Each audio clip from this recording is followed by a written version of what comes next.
Hello everybody and welcome to our book marketing session with Sam Missingham, which is this week's professional development session.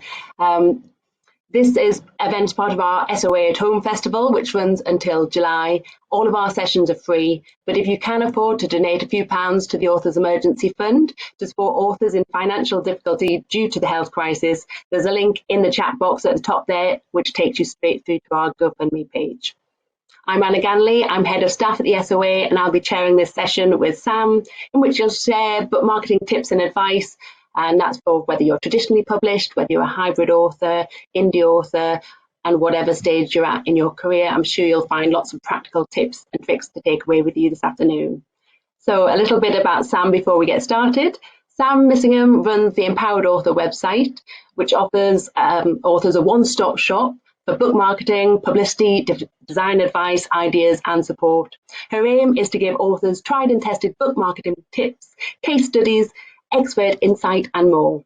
Sam is a passionate advocate for supporting authors and making publishing more accessible and inclusive. She's an award-winning book marketer, international speaker, journalist, blogger and founder of Lounge Books, which is a home for book lovers.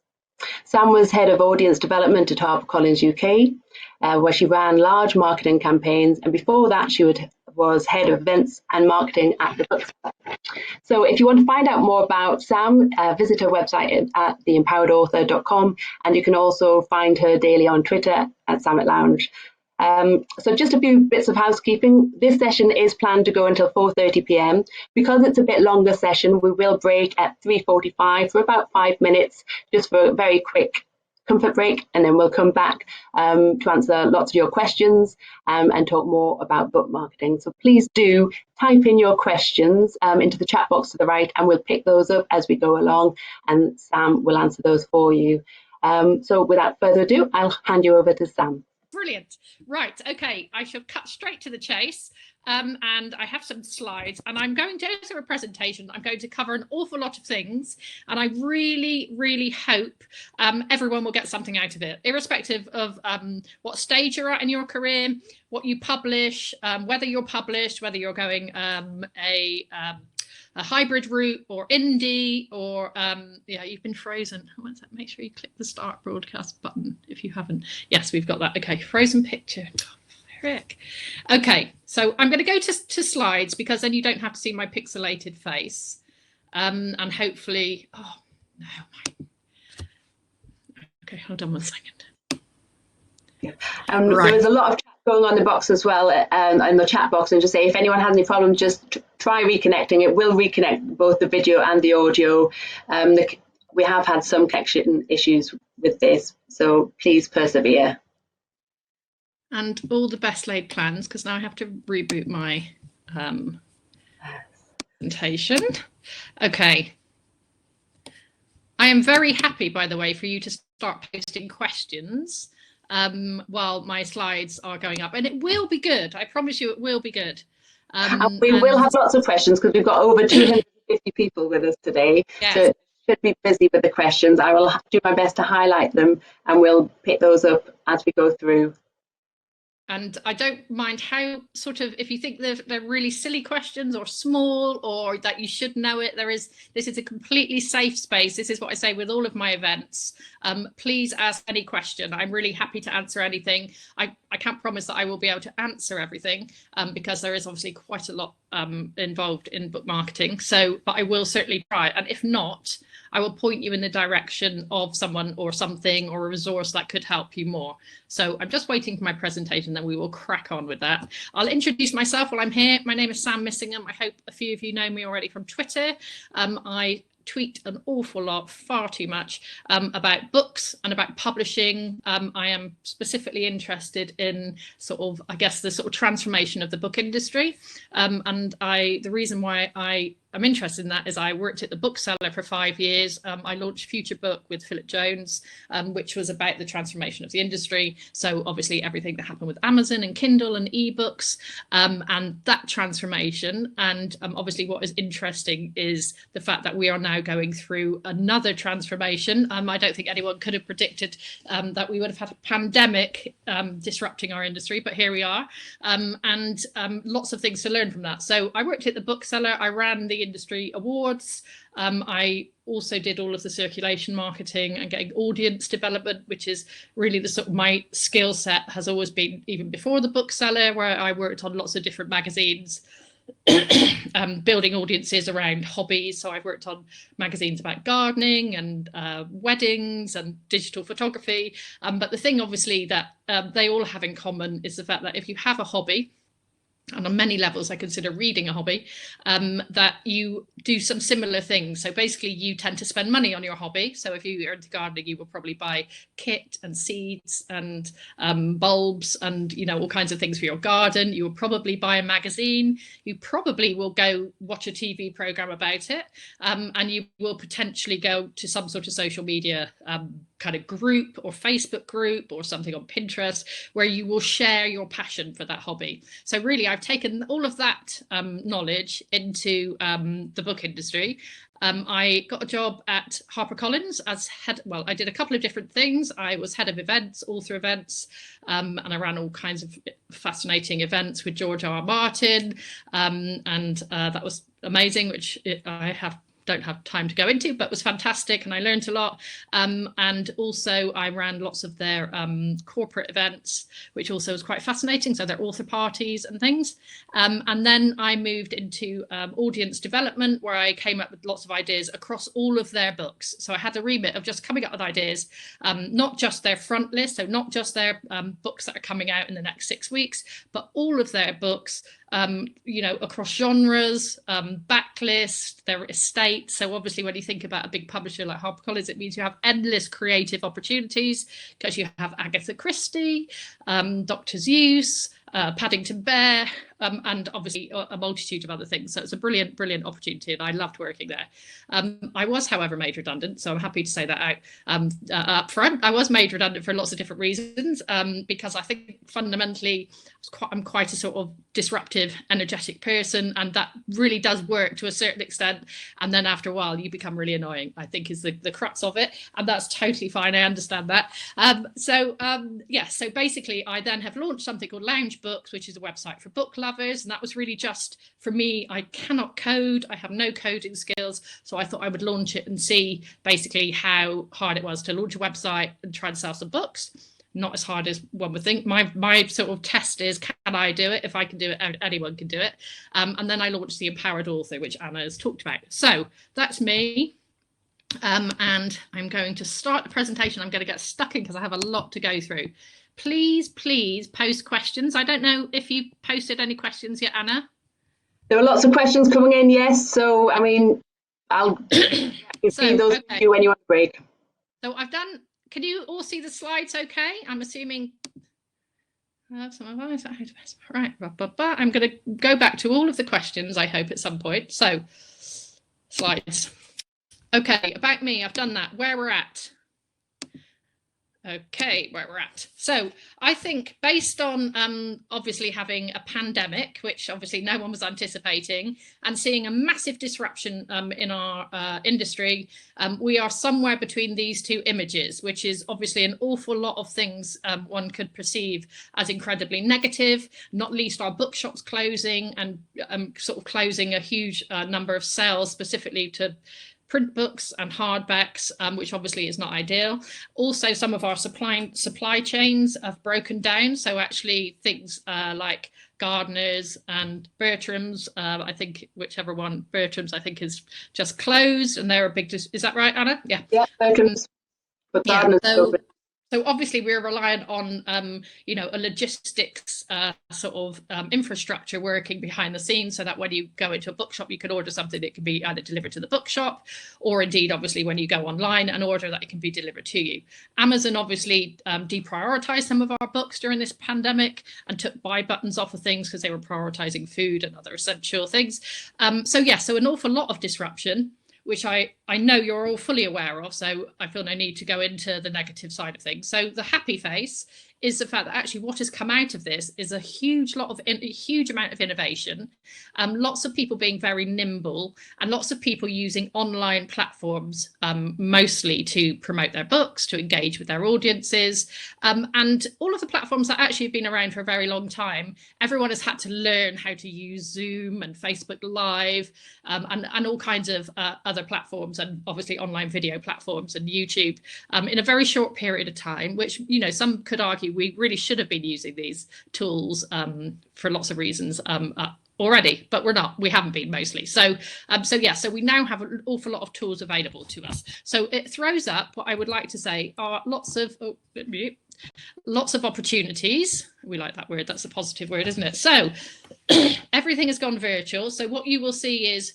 almost every literary festival has now got an online presence, and new ones have sprung up. So just this weekend, there was something called the Big Book Weekend, funded by the Arts Council and other people, and it had lots of very big names, and it used a really swanky platform, creating a virtual festival, where you could obviously go and watch Marion Keyes talk, and lots of other authors. So that's quite exciting, that suddenly we are now opening our events up to more than what we are restricted by the physical space. So, yes, literary festivals are fantastic on many levels, but they're not always, they're obviously they cost, that you have to travel there. They're not always accessible to lots of people. So on the upside, we now are making all of our authors and our books accessible to a bigger audience, and of course all of these audiences can go international as well, so we're not even restricted by country boundaries, so that's exciting. It also means that authors can do this activity on their own, so there is no need to be finding someone trying to persuade the Bradford Literary Festival to have you on their speaker program, because you can actually do interviews with each other. I've got some examples using YouTube. There are lots of authors that have big Facebook groups, and they're doing chats with other authors. So actually, the sort of idea of the empowered author is exactly this, which is, okay, obviously you want to leverage all of the tools and all of the sort of platforms that are available, but if you can do lots of stuff on your own as well, absolutely fantastic. So readers are buying ebooks and audiobooks, which obviously is easier to, just the nature of print books not being as easy to get hold of. So they've turned to ebooks and audiobooks. Some may say that's a good thing, some may say it's a bad thing. We don't know how that's going to pan out in the long term, but ultimately that is what is happening now. So if you want to see that as an opportunity, then you should be offering your books certainly as ebooks, and thinking about how you price it and how you make it available to as many people as possible. Obviously, some of these things are dependent on your publishers, so they will be conversations you should be having with your publishers as well. In theory, readers have more time now. Johnny Geller did a chat on Twitter where he said, the industry has always used the excuse that people don't have time to read.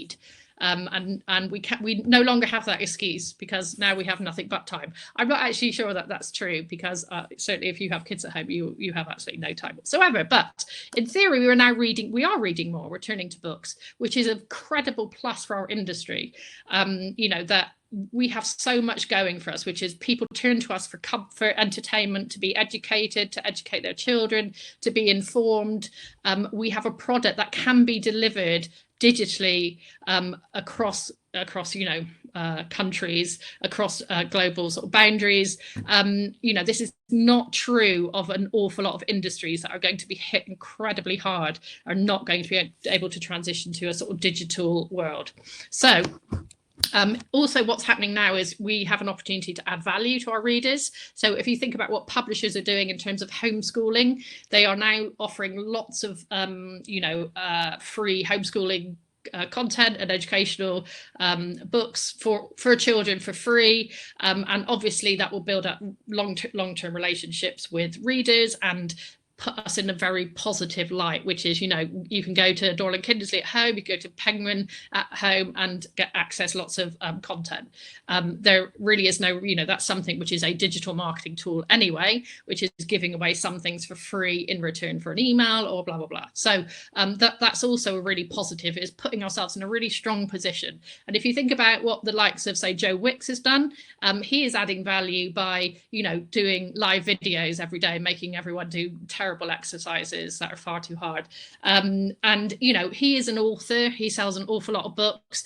You know, he's not making money out of that. He's building relationships, he's building an audience, and he's adding value to people who, and understanding what people are going through. So that's a really positive thing. So I would ask that you all think about where your value is and how you can add value to people. And I don't just mean give away things for free. There are lots of other ways that you can add value.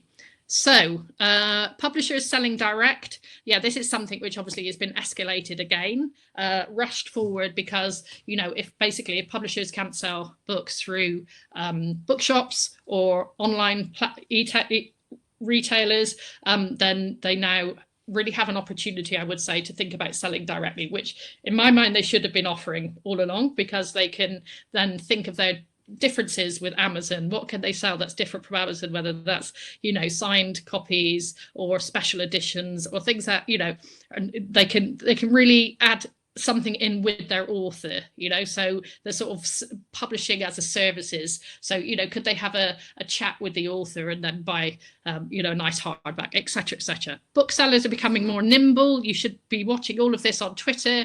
Lots of people are recommending and selling books directly from Twitter now. The Big Green Bookshop is a good example, where they just take PayPal and then they will send the book directly to the buyer. So there's no need for a physical bookshop.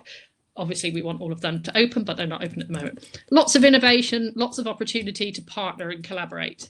So, is this okay so far? This one. Okay, opportunities that I'm seeing. As I've mentioned, authors are being empowered to do lots of things themselves. So the Book Bunker is a good example. Mark Edwards, who's a crime writer, he is inviting one other author into his Facebook group and doing a Facebook Q&A. Really simple, no reason why anybody could do this. So collaborating with other authors is a brilliant and really simple way of doing things. You can see down in the bottom right, chapters with Claire Allen and Fionnuala Kearney.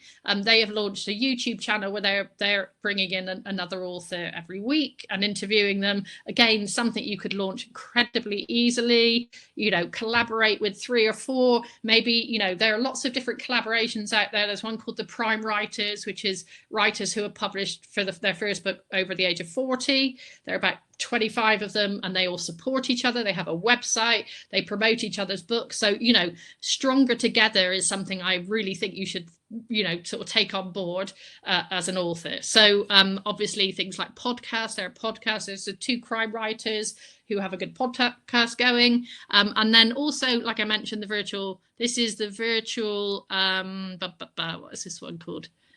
This is a crime one to the left here. So yeah, virtuals noir at the bar, this is called, the one on the left. So yeah, so again, you should keep your eye on all of these. My personal view about sort of getting involved in anything, so if a literary festival has gone online and become a virtual thing, then just ask them, you know, like, can I have a look at your program? Is there something I could fit, you know, could I come on a panel about these topics? So think through where you can add value to them, and, you know, offer your services. My sort of view is always ask, and people can say no, and who cares? It doesn't bother me at all when people say no to me. So I know not everyone feels like that, but if you get an email and there's a no, sorry, you know, we don't have space for you, no one else has seen it, you could just dust it off and move on to the next one. So certainly think about that. So launching your book. So a lot of the questions that I've had have been about launching your book during the pandemic, especially when you cannot have a physical event. I would argue that the physical event probably doesn't sell you many books anyway. So please don't panic about the fact. I know it's really nice to have an author party in a bookshop, and I know lots of authors have that as one of the things that they think about when they think about being a published author. You know, that actually it's like getting a book deal, seeing your book in a bookshop window, having an author party. You know, that these are all things that obviously that really have probably more of an emotional value than they do a commercial value. So please don't worry about that. That there are lots of opportunities to launch your book by basically, obviously, some of the opportunities that I've talked about. We are so lucky that we have social media, we have the opportunity to build audiences or talk to audiences that have already been established by somebody else. So if we use the Romantic Novelist Association, they already have an audience and a community that we can tap into. You know, same with the Crime Festival, they have a community that we can get involved in. We are incredibly lucky. All of those social media platforms have been launched and we can use mostly for free. Obviously, there are some paid for options, but in the main, we can use them for free to engage with people. This is something we didn't have 10 years ago. We would have been almost entirely reliant on more physical events and not have any alternatives. So be prepared is my first slide. And what do I mean by that? So I'm going to go back to some basics, and I realize some of this may not apply, but I also think some of this is always good to have a reminder about some of these sort of like real core principles about marketing. So I'm going to kind of whiz through those, and apologies if they don't apply. Are there any questions, Anna? That sort of there are lots. Do you want to take a few questions at this point? Or I mean, there are a few recurring themes is how do authors who aren't already big names break out if they're in the authors category? That's one there's been a few questions there about what do they do, because then they're not good. They're going to find it more difficult to get into festivals. They're going to find it harder to have their whatever they are doing online stand out. Any exposure, completely. So I mean, certainly I will go through some of those things, but my main thing is the fact that, and I think I should probably say this completely upfront, which is contrary to, you know, what I suppose big publishing behaves like in the main, and there are lots of reasons for this, is they put all of their effort into marketing around your publication date. So you may get an awful lot of energy, you might not get that much energy, but you might get an awful lot of energy for 6 weeks, 3 months, 6 months if you're lucky, all based around the publication date. So they will have, you know, sometimes a huge amount of activity going on that will involve paid for paid for advertising, as well as publicity, as well as, you know, sort of obviously running blog tours and using all of their social media channels and that sort of thing. So they may have an awful lot of activity, all driving to your publication date, which is important. Because obviously what you want is to kind of land on Amazon and the other platforms and already be performing really well. So hopefully you become a bestseller, etc. But I am much more of the mind that actually you should think much more of a long game with your books and much more of a long game with your career.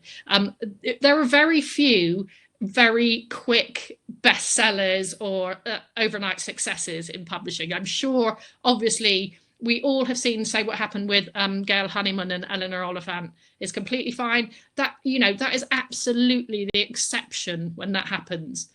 So, you know, please don't use that as a yardstick for your success, because that is completely unusual for that to be the case, that a debut author sells 2 million books.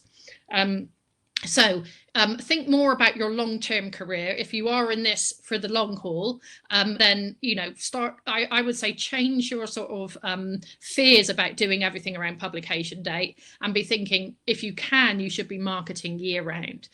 Self-published authors and indie authors do this incredibly well. So, and I've put some resources for you to follow to see how they are doing it, but be thinking about building your own platform, your own audience, your own newsletter, and then you will inevitably build to be a bigger author, and put yourself in a stronger position. So also collaborate. The authors in general are incredibly gracious, and that's why you see lots of big name authors who will blurb a book and say nice things about a book. So I see no reason, if you have a relationship with a bigger author, that you don't say, would you consider interviewing me on my launch?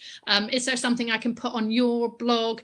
Again, if they say no, so what, move on, you know, it's no big deal. And chances are they'll say yes, because they have all been in the position that you're in, basically. So okay, I'm going to whiz through that. I hope that was encouraging and not discouraging. Identifying your audience. Again, in terms of marketing, you know, I often hear authors say, oh, actually, I think sort of it would appear that my book would appeal to everyone, or, you know, have a very general sort of view. The more you can drill down into who you think would like your book, the easier your marketing will be. So everything that you learn in this process of really thinking, who are my comparable authors, who are the comparable books to this. So you can look on Amazon and elsewhere for, you know, in the also boughts. So, you know, if you think you're comparable to Jill Mansell, have a look at Jill Mansell's also boughts and think, okay, where do I position myself in this? What does your ideal reader look like? Where do they go on social media? Where are their groups? Where are their communities? Do they use Pinterest more than they use Twitter? Is it worth you putting some energy into Pinterest? Which newspapers and magazines? Of course, you know, you don't know this about every one of your readers, but if you can imagine what sort of person that they are. So if you think, you know, are they the sort of person who lives in a village on the outskirts of Bath and they shop at Waitrose, or are they more of a younger person who would maybe live in London and has a job in media? So if you sort of mentally picture someone, or indeed you may have someone in your family or your wider contacts that really enjoys your book, and you could think of them when you're thinking about how you do your targeting. So going through this process is actually a really valuable thing to do early on, or really at any stage, I would say, because actually I think you can progress through your career and slightly lose track of who your readers are or who your target audience is. So I've got a slight frog in my throat. So identifying your audience. Research. So I've just touched on this. Competitor activity. Who reviews your competitors?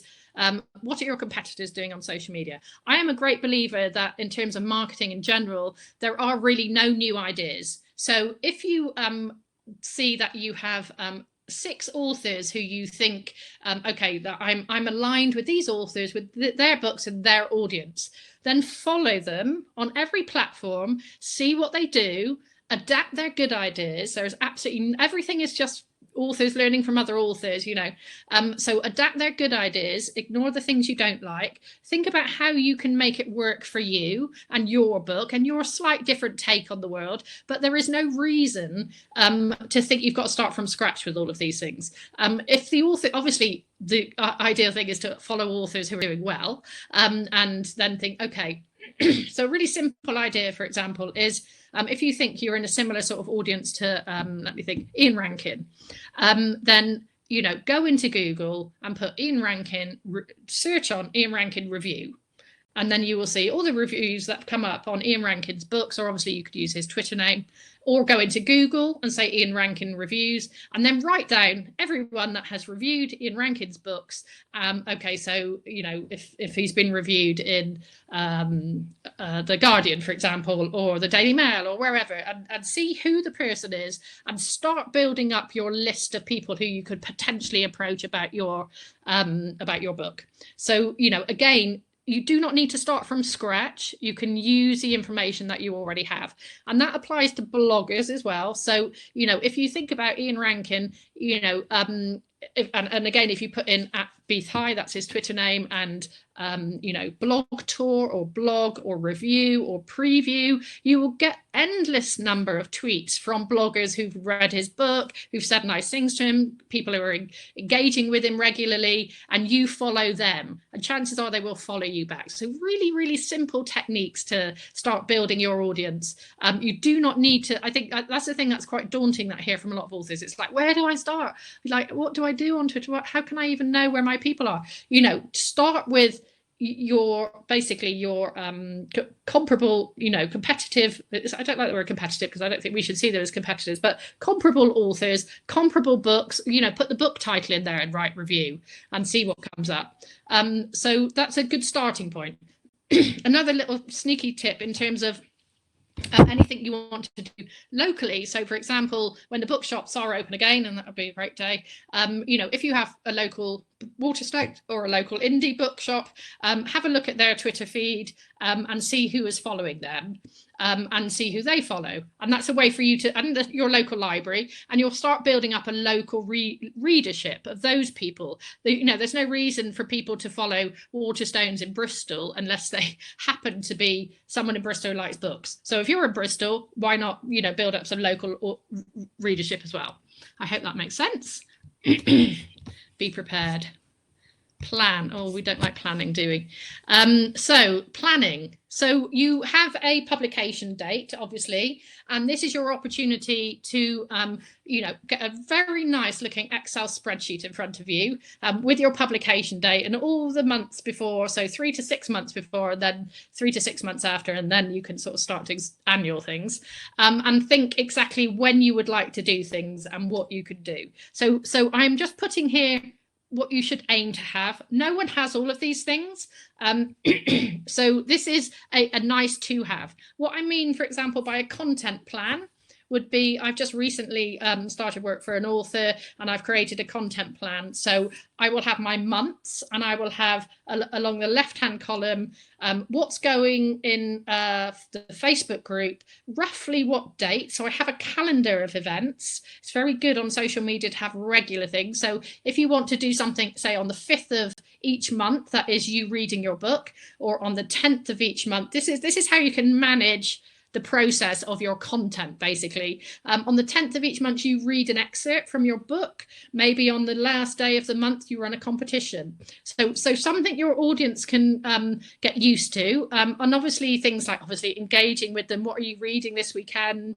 You know, which romance books do you love? Which other authors do you love? All of those sort of things. So something regular, not just, and certainly I'm guilty of this as everyone is, I have lots of different Facebook groups and I abandon them for 3 months. And then I go back and post one thing and then I'm like, oh, nobody said anything. Okay, you know, we're all guilty of that. But the key thing for engagement, and this is true of anything, your marketing, your content plan, your social media, and your email newsletter, which I will come on to, is that you do something regular and your audience gets used to it.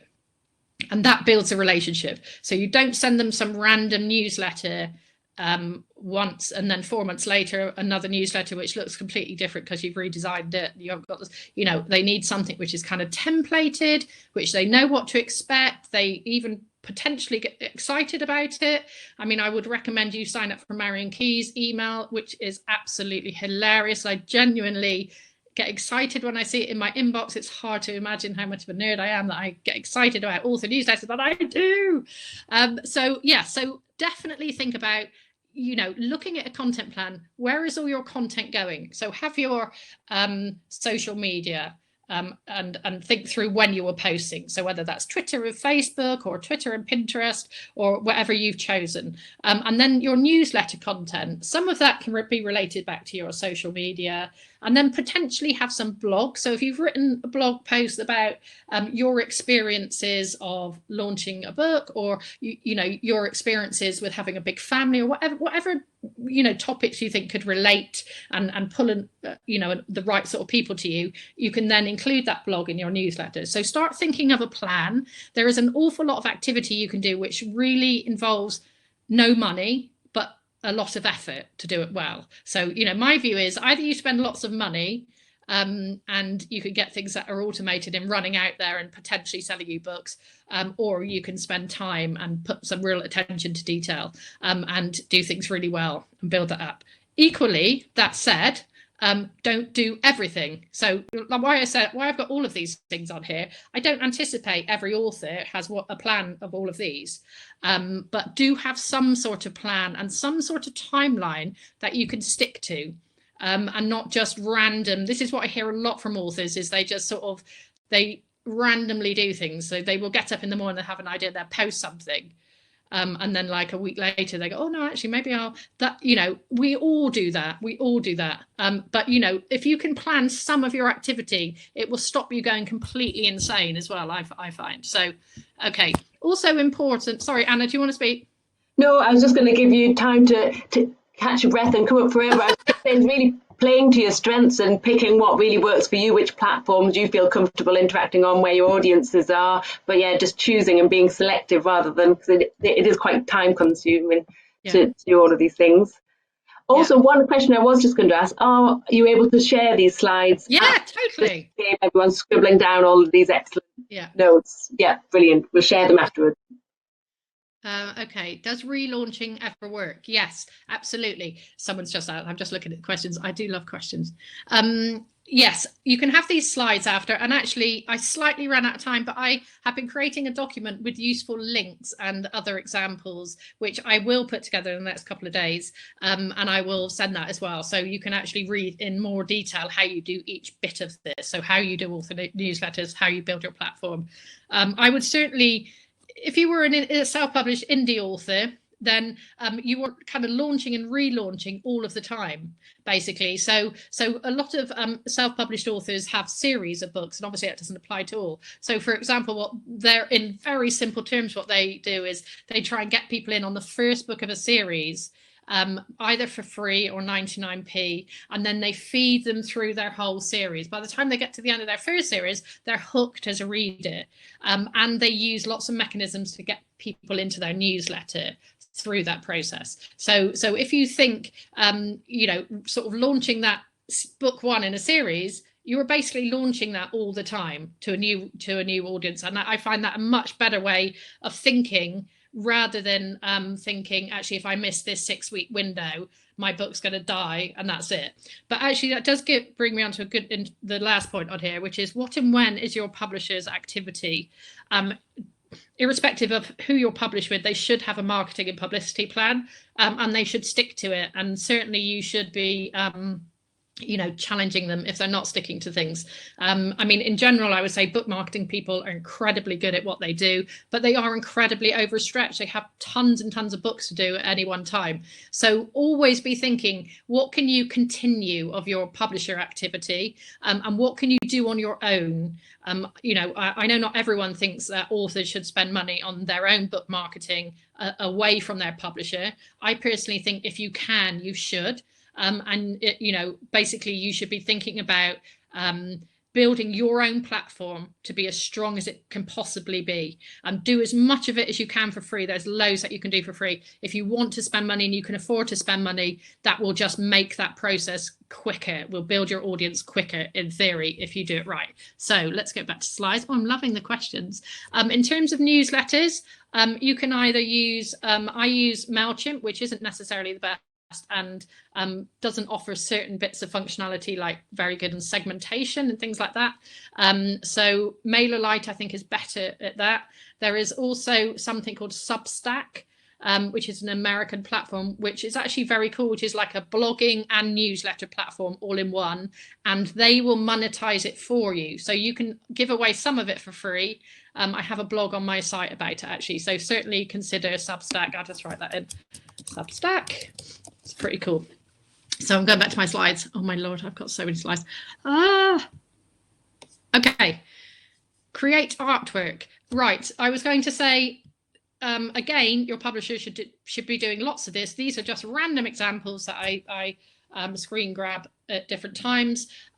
You can use Canva, canva.com, which is a free sort of like a Photoshop tool, and you can do an awful lot for free. Pretty much everybody uses it.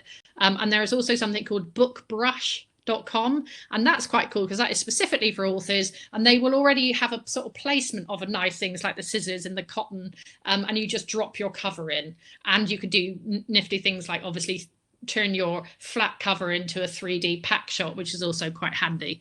Bookbrush and Canva, and you should be able to do any of these that you see in front of you, which you know, all look really professional, or obviously mostly from publishers. This is not hard.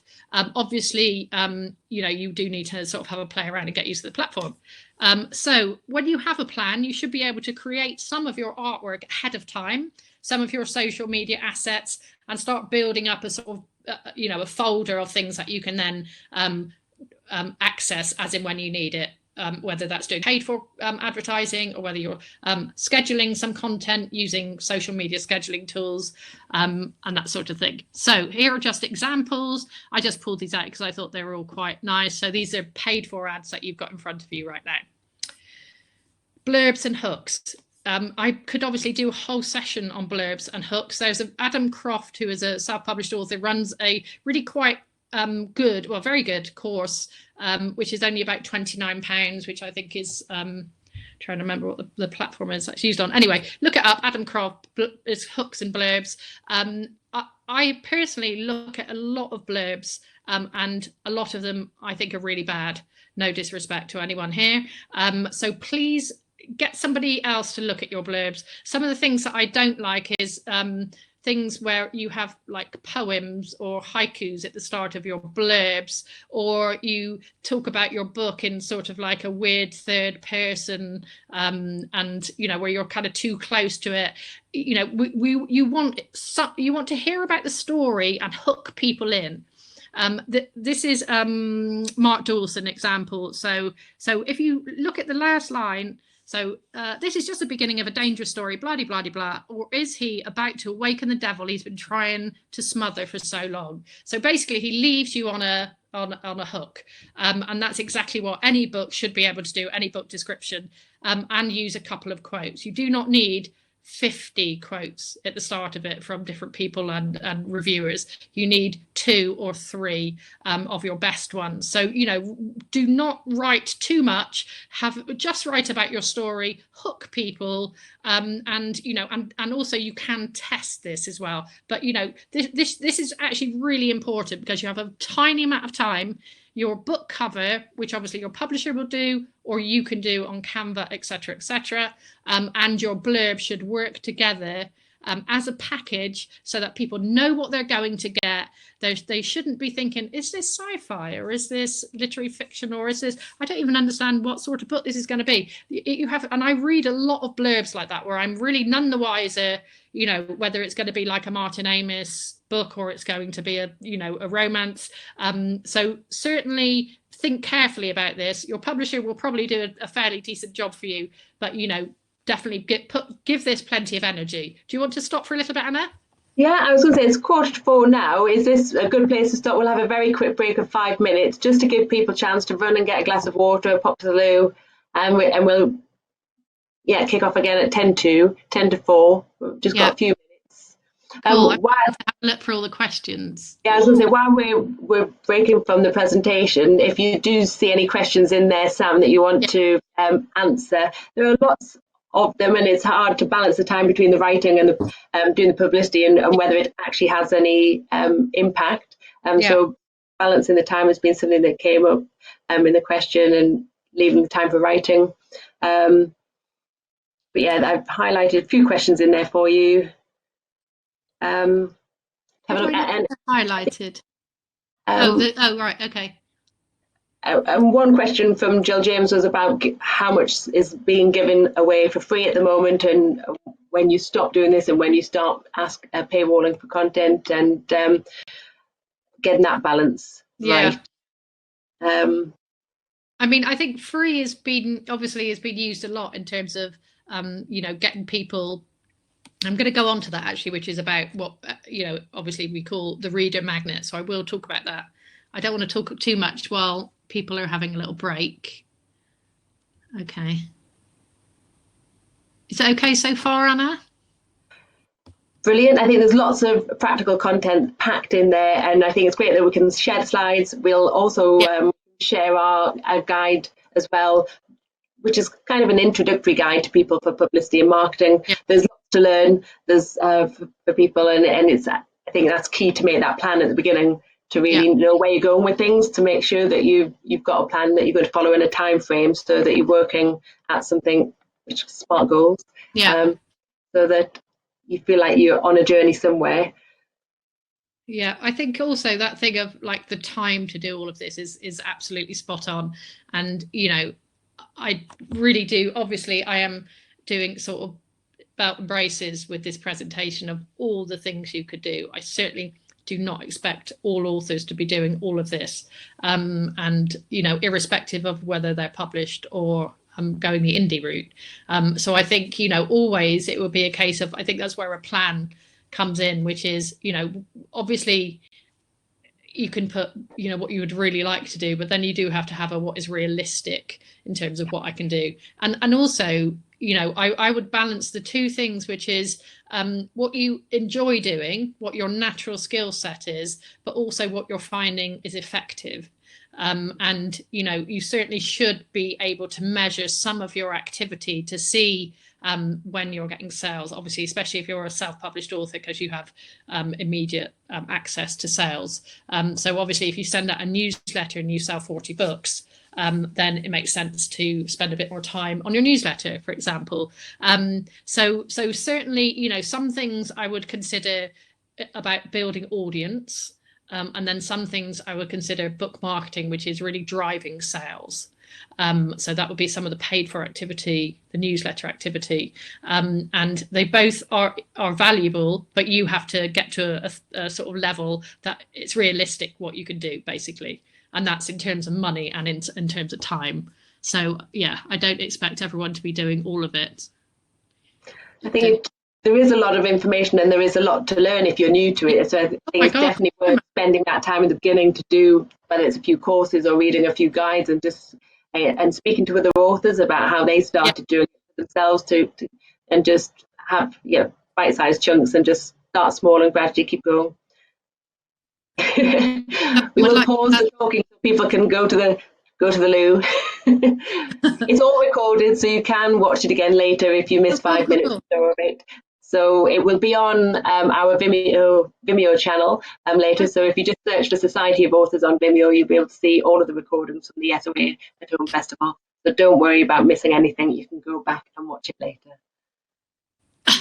I mean, we're on 10 to 4 now, so we can, cool.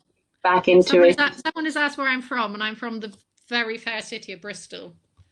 Although I feel like I am really posh, so I don't know if you're picking up on a weird accent here or something. No, I'm joking. Apparently, I have a West Country accent.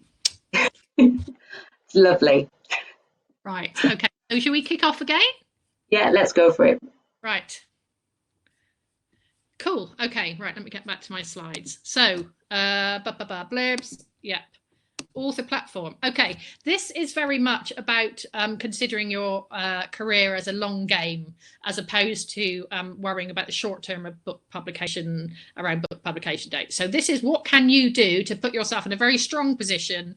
And also, I've heard from other authors, the reason why they spend a lot of time and energy in this, irrespective of what, you know, level they're at their career, is the fact that if they do switch publishers, they take everything of value with them pretty much. So they have their website established, they have their newsletter, they have their audiences, they run their own social media accounts. I mean, once upon a time, well, it still happens with some people that publishers run authors' social media accounts, which is something I would never allow a publisher to do, because it then sits with them and they, in theory, own it and you don't. So, yeah, be aware of that. Obviously, I think in general, most publishers wouldn't have the capacity to do it now. Right, your author website. Very quickly, in terms of what I would recommend you use, obviously WordPress is probably the most common platform, a website building platform to use. You can also use, is it called Wix? I think you can also, I actually use Squarespace. They are obviously varying prices and a certain element of free. So obviously you'd need to do a bit of research there. This is something you may wish to consider asking somebody else to help you with, but you know, be very clear how you brief that person, the contents of your website. The key things that I think I see wrong with author websites is that I go to the homepage and I sometimes don't even know that it's an author's website. So I don't see a book, I don't see any branding, I don't see the author's name, and I don't see any kind of what we would, you know, let's call genre signposting. So for example, obviously, if you look at Rebecca Hamilton's, you can see roughly what type of book she's written. And again, with Claire Furness, the covers, the typography, the colors, it all suggests a certain genre of book. It's really important that you stick with that. This is about you as a sort of package that, you know, it all makes sense and works together. So you as a brand, I don't like using that word, but that's what, you know, I guess ultimately it is. So author websites, here are just some examples. Now, the purpose of your website should be to pull people to you. So, you know, definitely consider having some blog content on there, but also you should be driving people to your site to sign up for your newsletter. Self-published authors in general give away a free ebook or a little free ebook library. So that might be 2 novellas and something else in return for a newsletter, in return for an email. Certainly consider doing this. And certainly consider driving people to your site, and because your newsletter list is probably the most valuable thing that you could build. So I've given a couple of examples here, really simple. For a limited time, get this YA thriller short story by Diana Urban, free, blah, blah, blah. So certainly consider this on your homepage, really clear, call to action, sign up here. If you just say sign up for my newsletter for updates on my books and things, probably no one will sign up for it, because, you know, I don't know, they'd have to really like you and know you to do that. If they're going to get a free book, then actually, oh, okay, that seems like a good deal. So you do need to have an exchange, I think, especially for people who you have no relationship with at all. So, okay, author newsletters. I've just talked about that you can use MailerLite, MailChimp, Substack, and there are others. I've noticed a few people actually putting other examples, which is all good. So somewhere on your site, also consider a pop-up.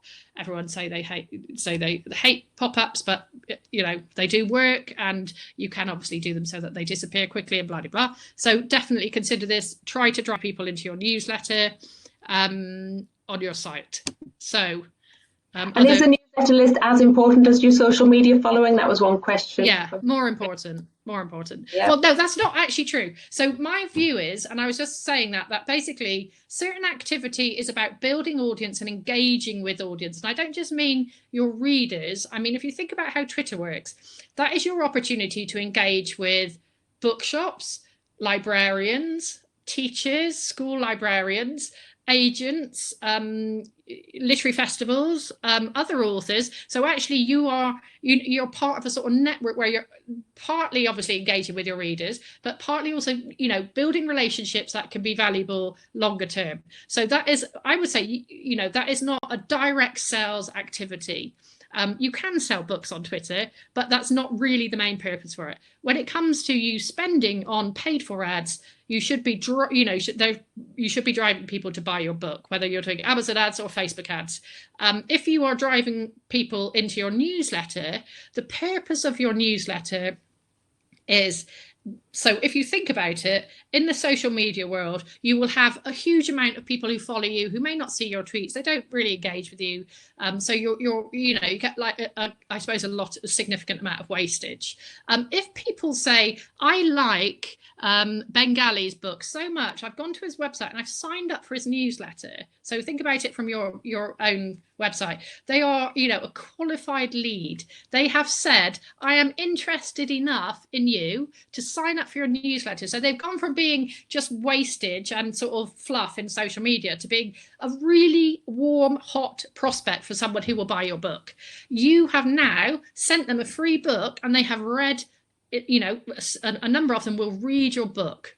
You know, if you think, obviously all marketing is a kind of numbers game and a sales funnel and blah, blah, blah. So, you know, the more people in at the top, the more people come out and buy your book at the bottom.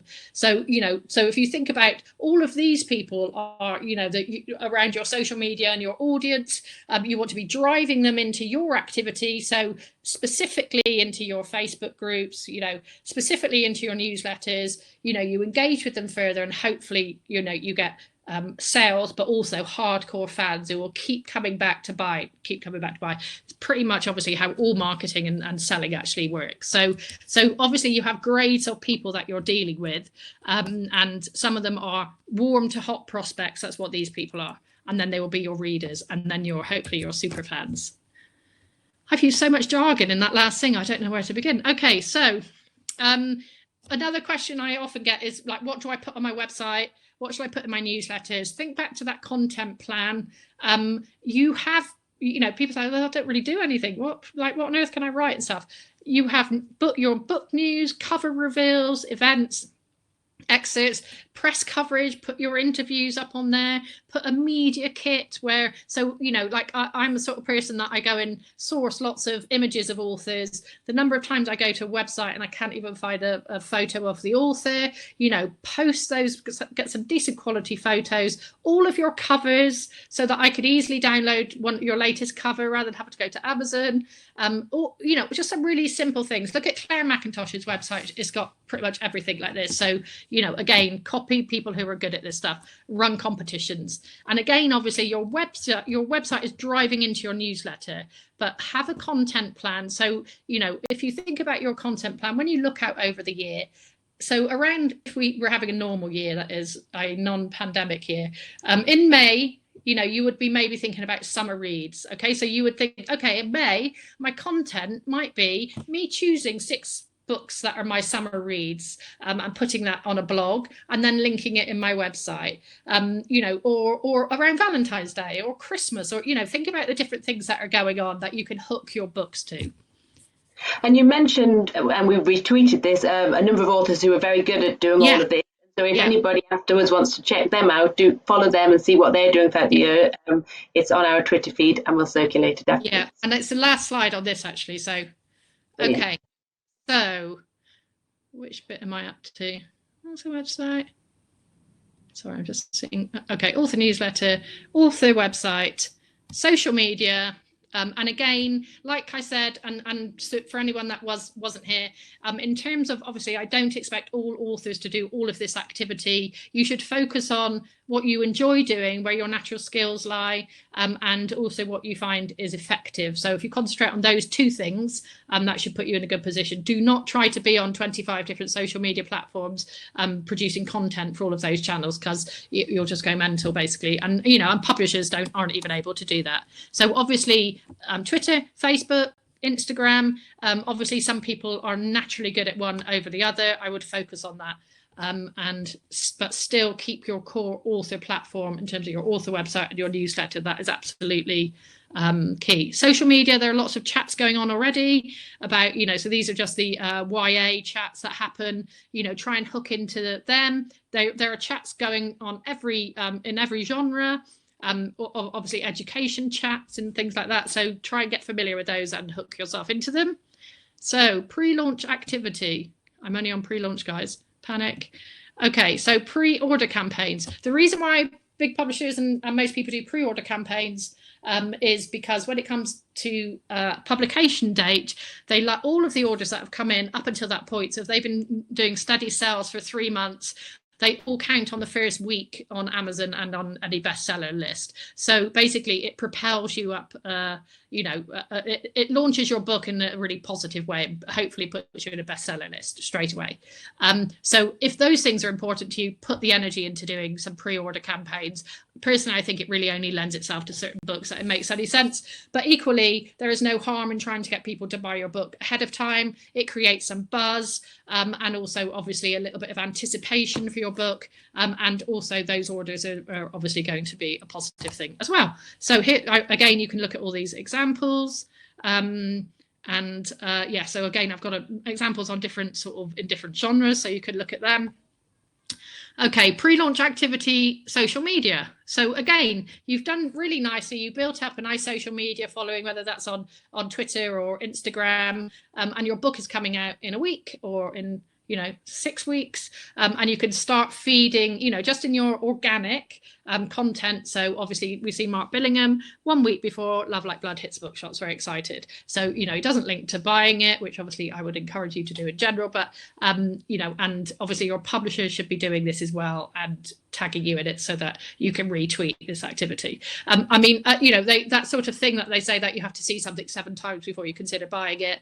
Obviously, whether that's true or not, I don't know. But obviously the more people see your book cover, the better. The more people who are saying, I love this book, or I can't wait for this book to come out, the better. So, you know, think about who you can encourage to talk about your book and tweet the cover so that people can start seeing it. Email marketing, you have built up a very nice email list by having a nice reader magnet on your website, and you've got your nice list of, and again, this is not about huge numbers. Do not feel like a failure if you have 500 followers on Twitter, or if you have, you know, 100 newsletter things to start off with. You know, everybody starts at 0 in this game, so you know that's fine. You get going, and then you get better at everything. So do not abandon at 100 and think, oh god, that's just far too much effort. Keep going, and things will get easier, and you should learn as you go along. So you've built a nice hardcore group. There's a famous book called something like 1,000 True Fans, which is probably, you know, don't read it, but because as you know exactly what it means just by the title. 1,000 True Fans is that if every business could have 1,000 true fans that they could then talk to everybody else and be, you know, the cheerleaders for your books, then basically like empires can be moved based on this 1,000 true fans. So, you know, if you think about that in terms of, if you start with 100 true fans, that's also a fantastic way to start. And, you know, the more kind of interaction you have with them, you can, you know, certainly the self-published authors have all done this. They've built up people who will read their books early. They get early access to their books. They will help do the copy editing, that, you know, they'll give them feedback. They will notice like faults in the story, or, you know, all kinds of things. So, and you know, you bring in your readers into your publishing story, which you know, in general, readers really like that. So, you know, think about that, having a small hardcore group of people that you can access. So when your book comes out, it's publication date, and then a significant number of people will go and buy it. So that's your aim, is for them to buy at that point. So that's why it's important. Launch activity. Oh, okay. Any questions? I'm just going to go and have a look at questions here. Lots of them. Yeah, a small mailing list can be really effective. It can. Thank you, Fee.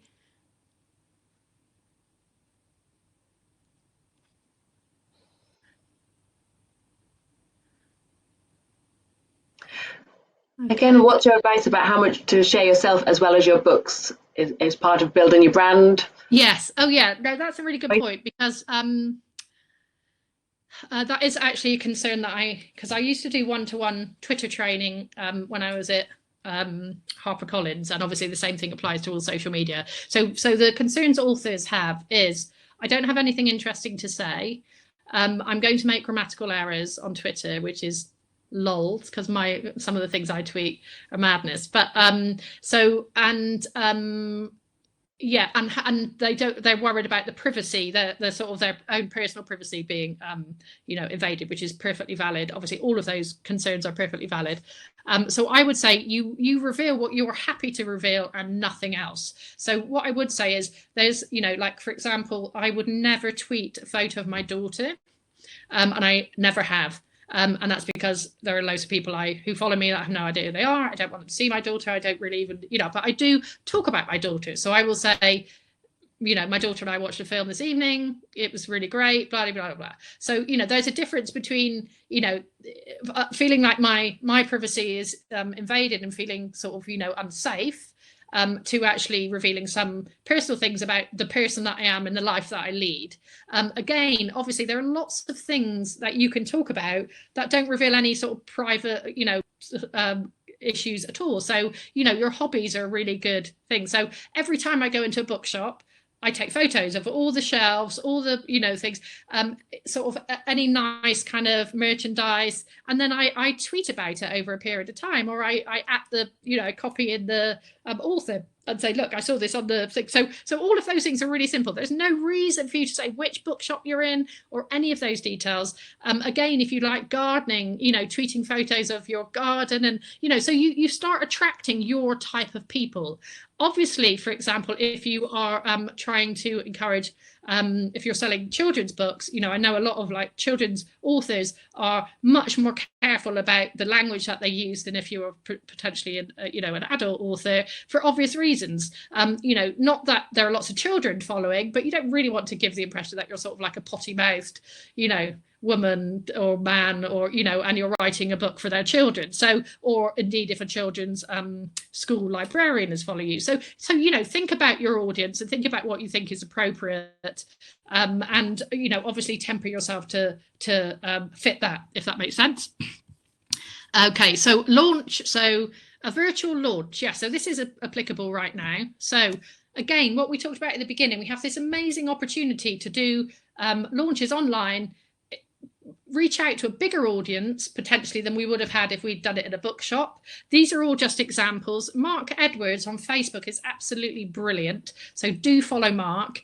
He's a crime author. He runs, he launches his book on Facebook every time he launches a book, and he gets about 1,000 people watching his live Facebook launch. So he is sat in front of his desk. He ropes in his daughter to do things like he will put all the names in a bowl that he's got of all the people that have signed up to go to the event, and his daughter has to pick out a name, and that person will win you know, some merchandise of Mark's. He reads a little bit of the book. You know, it's just really chilled. He's having a glass of wine, and it's actually really good fun. And now, because he does it every time, more and more people go and they get used to it. And it, you know, it's just, it's not high tech, it's not sophisticated. He's got obviously he's got his laptop in front of him and he's sat at his desk in his writing room. So do have a look at how Mark does it.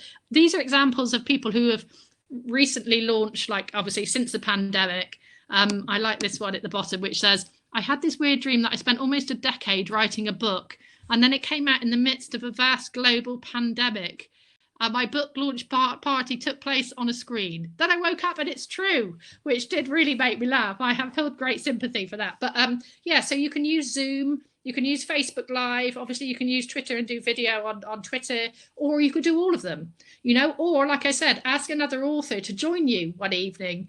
And the good thing at the moment is that during the pandemic, because everybody's been forced into this situation, expectations are lower. So just you can have a go at things, and people don't expect it to be very slick. Just have a go. People really respect that. And yeah, totally. Yeah, and you get better at things. You know, it's like you know, everyone has disasters. I mean, you know, we couldn't get my sound to work to start off with, you know what I mean? And even though it worked like 2 seconds before, that's just the nature of technology, isn't it? So right, let's go on to my next thing. Announce on your channels. And I realize I've got a swear word on there, which I was trying not to do. So yes, so my new book is out today. One of the things that really annoys me is authors are kind of too humble, I think, and they're always like, I'm so sorry, I've got to talk about my book again. And it's like, you have spent a year or 2 years or 6 months, however long, writing your book. You've gone through pain to get it where it is. So please talk about it. You know, obviously don't only talk about it. If you have a link to your book every time you tweet, then obviously it will become very boring. But certainly around publication date, tweet and Facebook as much as you can about it. You've built your audience. That's when you should be capitalizing on your audience and all that hard work you put in the meantime. So again, use your contacts and influencers. Don't be shy to ask people that you built relationships up to talk about your books. I get very regular messages, direct messages saying, oh, so, you know, could you possibly just share my tweet for lots of different things. Like 99 times out of 100, I will do it. And, you know, I have no problem, and nor does anyone else. It's no skin off of anybody's nose to help other people. Other authors are incredibly generous. Bloggers are incredibly generous. We're in a really, really good industry to ask for favors, and then obviously repay the favors further down the line in other ways, maybe. Okay, publicity. Your publisher should have a plan. But this is an area I would certainly say to authors, do as much as you can on your own. So if your publisher has a plan that involves, you know, 6 media outlets, be that radio, a newspaper, whatever, you know, then think locally, think about your local radio stations, think about your local magazines, you know, like Somerset Life, and why did I think of Somerset Life? Yeah, so, you know, the Bristol Evening Post, you know, they're desperate for stories, often local press. So definitely do that, and just let your publisher know what you're doing. That's key. Are there podcasts that you think, okay, well, some of the themes in my book would fit with with what the podcast talks about, then approach them. Again, worst thing I can say is no. You may have already built up relationships with them, and that's good. Other authors, blogs and interviews. Someone the other day, I know I keep talking about Marion Keyes, but she's so good at everything, but and they're a very small author, and they asked Marion if they could interview her, and then they put it on their website, and she gave them a great interview. There's just ask people, or ask if you could appear in their little online chat. Bloggers and influencers, again, people who have influence over your audiences. So publicity, understand the media you're approaching. This is all quite straightforward. Make their jobs easy. So for example, a blog tour, if so-and-so blog has a really nice feature, which is an evening in with blah blah blogger, say to them, I really enjoy that feature, is there any chance of me doing an evening in with you? Flatter them, understand what they are trying to do, and then offer them something which makes sense. Don't just do a cut and paste, I'd like to feature on your blog, or will you review my book? People like to have a little bit more than that, because obviously there are a lot of books. What are your hooks? What are you happy to reveal about yourself? Again, go back to that privacy issue. Think about if someone was writing about you, if you have like personal elements to your story, how much are you willing to talk about? Whether, like for me, I could talk about, challenges I've had with mental health. Not everyone would be happy to do that, or challenges I've had parenting, whatever, so think about that, because that may be hooks of you getting some publicity. And then on Twitter, there's a hashtag journo request and PR request. Check in on that every couple of days, because that's journalists saying, I am looking for women who run small businesses at home, because I'm doing a feature in Stylist, something like that, for example. So definitely worth keeping your eye on that. Okay, blog tours. Yes, so this is basically, I'm sure you all know this, lots of book blogs, and there are lots of people, a number of people who organize the tours for you, usually around publication date. And so it just gives you a lot of exposure. All of those book blogs have their own audience they've built, and they're already book lovers. So you get to be on, 20, 10, 15 different blogs with different audiences of book lovers. I always use Anne Cater to do my blog tours. You must book up ahead of time, because they're all very busy. So do plan that when you're planning your activity. I think we've lost Anna. Doesn't matter. We'll keep going. I'm still here with audio. Oh, hello. But I'm at the mercy of our Wi-Fi connection, so apologies. Yeah, you're back. Okay, so paid for advertising. Yeah, that's what I would consider doing. Facebook ads is something you can do without your publisher, but basically always encourage, your publisher will say, we're going to spend a certain amount of money on Amazon ads or Facebook ads. Obviously let them do it. Obviously ask to see what the artwork is and creative that they've used. If they will reveal any kind of results, all the better, then you can see what you could potentially improve on. Amazon ads, if you're published, you cannot run Amazon ads because it's managed at the publisher level. If you're a self-published author, obviously you can do that yourself. But again, check with your publisher to see what they're doing. BookBub is an ebook price promotion email, and you can pay for ads to go in there, and it goes to hundreds of thousands of people. So certainly around publication day, or if you're doing a price promotion, consider using spending some money on BookBub. The things that I would consider promoting when you pay for things: promote your books, i.e. you want to drive sales, or promote your newsletter sign up. And very occasionally, if you create some content on social, so you post something on Facebook and it really catches on fire and you get loads of engagement, loads of things, you could potentially consider boosting that, and that will drive more people to become fans and follow you on Facebook. So you could consider that. That would be my third option of where I would spend money. So here are some examples of paid for. Some of them are obviously ads, trying to drive pre-orders. Some are obviously price promotion ads, the 99p in the middle, and then the other one is a newsletter sign up with one free book. So that's the reader magnet again. Knowledge is power. So that's actually really my book marketing bit of the presentation. I'm going to look at chat. There is a lot. So we've got 10 minutes left to whip through the questions if you want to. Yeah, cool. Okay, let me just whiz through the last few slides, which is all stuff that I'm sure you're all doing. So knowledge is power. And I would encourage you all to keep up with latest trends on the industry. Obviously, all of these resources, I would encourage you to either sign up to, or certainly they all have free newsletters. So definitely what's going on in the bookseller, from what's happening in big trade publishing, but all of the others will give you slightly different perspective. Personally, I follow a lot of self-published indie authors for book marketing because they are incredibly good at it, and there's a lot of stuff you can learn. And here are some podcasts. So the top 3 are about book marketing mostly, but also writing. But in general, I would say book marketing and promotion. The bottom 3 are about books. So they are about, for book lovers, but I would certainly listen to them. And again, it's something you could potentially pitch to go on one of them. Or, if you think, oh, actually, that really suits my book or suits me, then definitely approach, but also just to keep up with what's going on. The long game. Yes. So what I really want to encourage you is, if you are feeling disheartened by the fact that your book launch has been disrupted this year, you are one of many authors who are like that. It is not a disaster. Please think about your career as a long game. I keep saying that, a long game, but that you can keep promoting your book.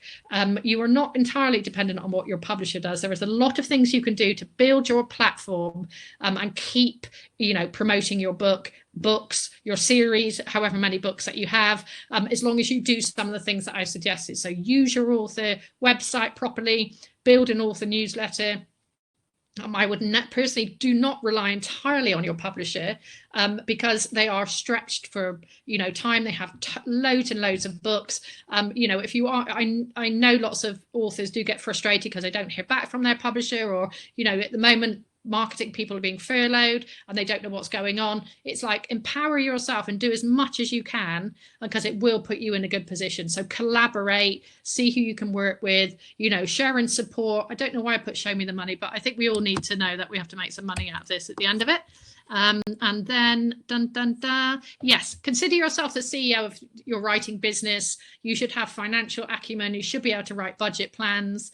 You learn some of those skills as well. This is your business. It may be your little side hustle. You may obviously have a career doing something else. Obviously, most authors do. This may be your side hustle, but if you treat it like a business, rather than a nice to have hobby, then I think you've got a much better chance of really sort of breaking through. If, however, saying all of that, if it is just a hobby and you're doing this because actually it's a really enjoyable thing to do to give you a break from your career, that's also valid. If you're not as bothered by sales and building audiences, that sort of thing. Financial acumen, marketing and publicity skills, self-care, we all need to do that, especially right now because there's a huge amount of anxiety and just kind of functioning. So like I said, this is not things that everyone should go away and do immediately. This is all the things you could do. So, please cherry pick what works for you, what works for your books, what you're happy to do and what you can be, effective at. And I think most of the authors I know who, really do well, they do have a plan for their careers that are not, that are quite comprehensive about where they want to go, what they want to achieve and what sort of books they'd like to write going forward.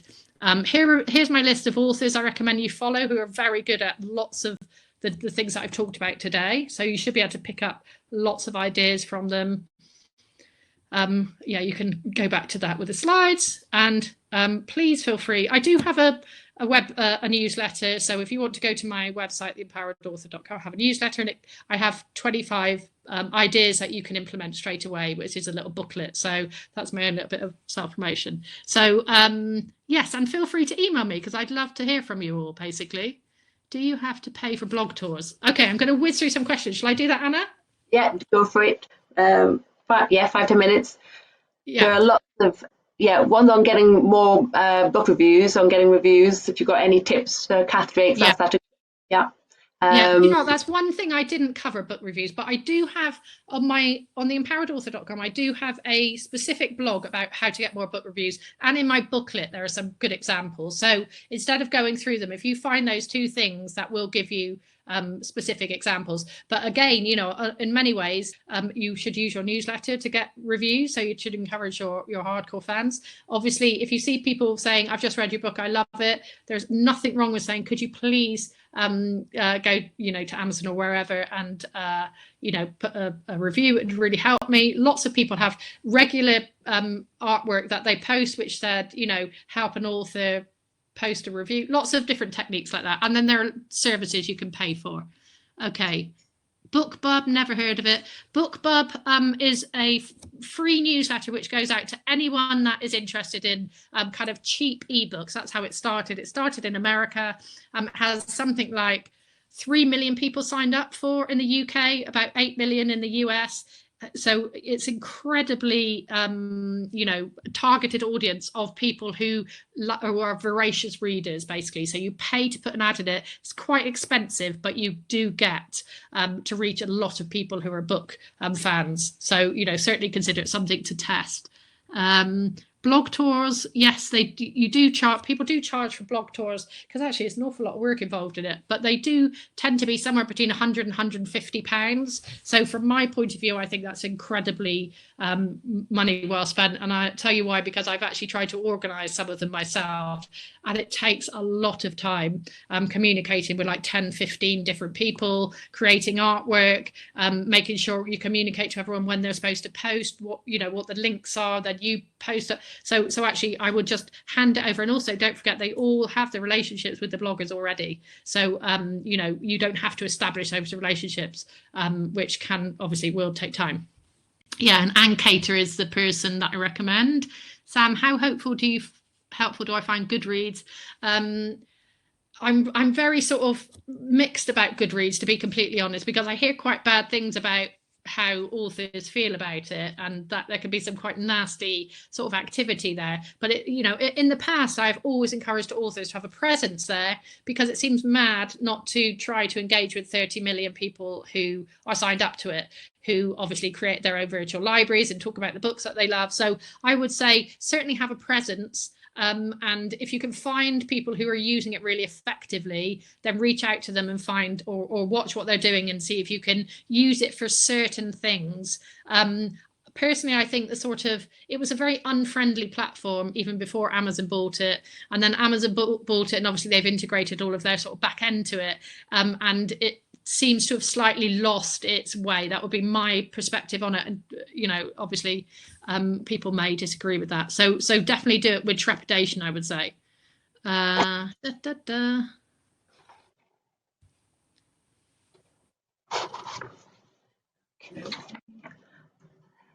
GDPR, I think it is an issue if you're harvesting emails from your website. Yes, GDPR is an issue. It's a European standard that you have to follow to take email addresses. But if you use anything like MailerLite, MailChimp, they have a GDPR option that you click on, and then you're basically following the European rules for how you take email addresses. Or if you were putting it on your doing it yourself in any way, you have to basically get them to say that they have to click on a button saying, I'm signing up to receive promotional emails of some kind. So you have to look at the wording.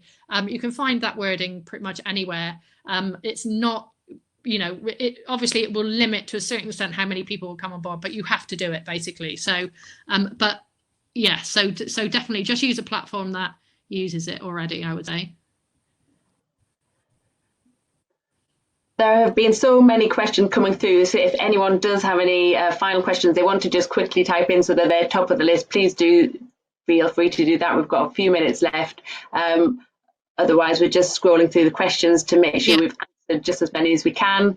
It's been jam-packed with information, so there's a lot to take in, but we will circulate those slides. Oh, thank you for the feedback. I really appreciate it. That's very nice. Children's books. I have very few sales as ebooks. Yes, in general, obviously, it is much harder to sell children's books in e-format, mostly because parents like print books and they like their kids to have a physical bookshelf. So, yes, so there is a self-published author called, it's not Lucy Inglis, Karen Inglis, who is a self-published children's author who has done a lot of posts about how to, how to sell books as an indie author. So I would look her up. Karen Inglis, I think she is. But yes, obviously most people do find children's books in bookshops ultimately. So you are slightly restricted unless you have a big sort of brand name. But equally, all of the things that I have said through this thing should apply to you about building a platform. You obviously have slightly different target audiences, which is parents and teachers and school librarians. So obviously think about where they are congregating and start engaging in their conversations too. But all of the things, otherwise, all of the things do apply. And any quick tips for poets? Poets, crikey.